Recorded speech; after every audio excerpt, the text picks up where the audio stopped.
In case you needed further proof that we're at a key moment in U.S. history, the Smithsonian Institution in Washington, D.C. has begun collecting artifacts for an eventual exhibit about the demonstrations for racial justice that followed the death of George Floyd.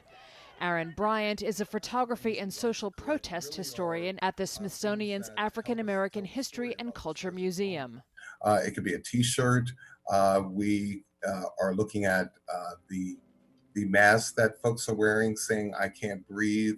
It could be a baseball cap, a button, or protest signs. One site that provided ample material was a tall fence erected outside the White House, which demonstrators plastered with posters, paintings, and photos to honor African Americans who lost their lives at the hands of police. Many graffiti artists have also created protest murals across the country using boarded up businesses as their canvases. Bryant says what he sees out on the streets today is vastly different from the protest artwork of the 1960s civil rights era. Back then, most of the signs were created by professional artists and graphic designers.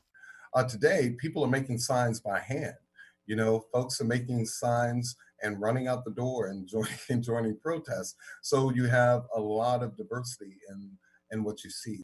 Another major difference is the global reach of the protests, with artwork dedicated to Floyd popping up in places as far afield as Syria and Paris, even though he died in Minneapolis. If I had to say what I see mostly in this art is this idea of community, humanity, people coming together to make positive social change. And I think those are positive messages that will last for generations